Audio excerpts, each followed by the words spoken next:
Prompt Matin, l'essentiel de l'actu tech. Bienvenue dans Prompt Matin, 5 minutes pour maîtriser demain. Ce jeudi 20 août 2026, l'intelligence artificielle est au cœur de nos débats. Entre acquisitions stratégiques, nouvelles menaces de cybersécurité et son impact grandissant sur l'économie mondiale. Restez connectés pour décrypter ensemble ces évolutions majeures. Le marché de l'IA s'intensifie. OpenAI cherche à devancer Anthropic en renforçant ses protections de données pour les entreprises. Pendant ce temps, les acquisitions se multiplient. Stripe, le géant des paiements, vient de racheter OpenRouter pour 7,5 milliards de dollars. L'objectif ? Orchestrer les requêtes entre les différents modèles d'IA et solidifier sa position. Et ce n'est pas tout. SpaceX aurait tenté, selon certaines rumeurs démenties, de s'offrir la start-up d'IA de codage cognition, signe clair de l'appétit d'Elon Musk pour cette technologie. L'IA s'infiltre aussi dans notre quotidien. Google équipe son moteur Search et son assistant Gemini de nouveaux outils d'études dopés à l'IA pour les étudiants. Amazon rend son assistant Alexa plus gratuit sur les Fire TV, sans nécessité d'abonnement Prime. Dans les transports, Waymo déploie son robotaxi de nouvelle génération, le Waymo OG, plus abordable et désormais ouvert à tous dans 3 villes américaines. Pourtant, malgré ces avancées, l'IA peine à convaincre le grand public. La méfiance grandit et l'adoption généralisée ne rime pas toujours avec acceptation.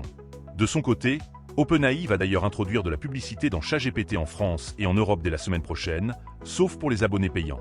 Côté cybersécurité, la vigilance est de mise. T-Mobile a dû couper un câble pour expulser des hackers chinois de son réseau, ayant identifié une large brèche très tôt. Des chercheurs ont révélé une attaque spectre à distance sur les Cloudflare Workers, capable de récupérer des JWT à une vitesse inquiétante. Plus de 14 500 appareils d'AUA ont été compromis via des attaques par identifiant, des contournements d'authentification et une technique de relais P2P. En France, un groupe de hackers aurait volé les données de plus d'1 million d'élèves du ministère de l'Éducation nationale. Même OpenAI est sous le feu des critiques. Des chercheurs dénoncent la révocation de leur accès à un programme cyber dédié. L'entreprise a d'ailleurs mis en pause la formation de ses modèles d'IA par RL pendant 2 semaines pour renforcer ses défenses. Enfin, la CISA a ajouté 4 vulnérabilités critiques, dont celle de macOS et SharePoint, à son catalogue KEV, signalant leur exploitation active. En robotique, le leader chinois des humanoïdes, Unitree, a fait une entrée fracassante en bourse à Shanghai, avec un bond de 629% de son action. Une première mondiale. Parallèlement, l'ancien patron d'Uber, Travis Kalanick, lève 1,7 milliard de dollars pour sa nouvelle entreprise de robotique, Atom, et ne mâche pas ses mots envers les capital risqueurs. Dans l'énergie, TerraPower développe un réacteur nucléaire avec un atout secret pour alimenter les centres de données d'IA, un défi majeur. Et la spin-off de Rivian, Also, a levé 150 millions de dollars pour étendre ses véhicules électriques aux livraisons autonomes. Du côté de la finance et des crypto-monnaies, l'actualité est dense. Riet, une start-up spécialisée dans les comptes IA, est devenue une licorne en levant 100 millions de dollars. La fintech Navi de Sachin Bansal a obtenu son premier capital externe de 100 millions de dollars en vue d'une potentielle introduction en bourse. Sur les marchés crypto, 1,71 milliard de dollars de short ont été liquidés après l'annonce par le Trésor américain du doublement de ses rachats de dettes. Le Bitcoin a atteint 69 500 dollars. Metaplanet, de son côté, mise 2100 BTC pour concurrencer Strategy sur le marché américain. Les réserves de stablecoins sur les plateformes d'échange CEX ont fondu de 20%. Enfin, la SEC propose de nouvelles règles pour encadrer la crypto aux États-Unis, tandis que Bitmin Immersion Technology frôle les 5% de l'offre totale d'Ethereum. Et pour la note plus légère, saviez-vous que Gwyneth Paltrow organiserait un dîner en l'honneur de Sam Altman, le patron d'OpenAI ? Sa société, Kinship Venture, est d'ailleurs un investisseur dans l'entreprise.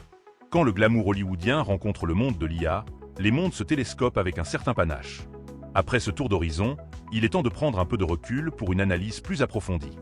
Aujourd'hui, nous nous penchons sur une tendance économique préoccupante. La demande massive de capitaux pour l'IA et la défense est en train de provoquer un début de crise de la dette aux États-Unis. Le déficit budgétaire américain se creuse, alimenté par des investissements colossaux. Les taux d'intérêt sur le marché de la dette flambent, l'OAT à 10 ans dépassant les 4% en France, par exemple.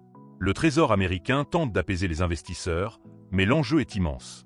L'IA nécessite des infrastructures gigantesques, des centres de données au GPU, représentant des centaines de milliards de dollars par an. Cela devient le coût le plus important pour les entreprises qui développent des produits IA. Comment évaluer ce coût ? Comment se prémunir contre la fluctuation des prix ? Des startups comme Silicon Data tentent d'apporter des solutions pour aider Wall Street à mettre un prix sur le calcul IA. Mais la pression sur les finances publiques reste forte. Cette situation pourrait avoir des répercussions significatives sur l'économie globale, des crédits immobiliers aux entreprises, en passant par l'épargne des citoyens. C'est une illustration concrète de l'impact macroéconomique de la révolution IA. C'est ainsi que se termine ce Prompt Matin. L'innovation bat son plein, transformant l'économie et la société, mais elle vient aussi avec son lot de défis, qu'il s'agisse de sécurité ou de stabilité financière. Nous continuerons à surveiller ces évolutions pour vous, experts en cybersécurité et décideurs, afin de vous aider à naviguer dans ce monde en constante accélération. Excellente journée à toutes et à tous et à très vite pour un nouveau Prompt Matin.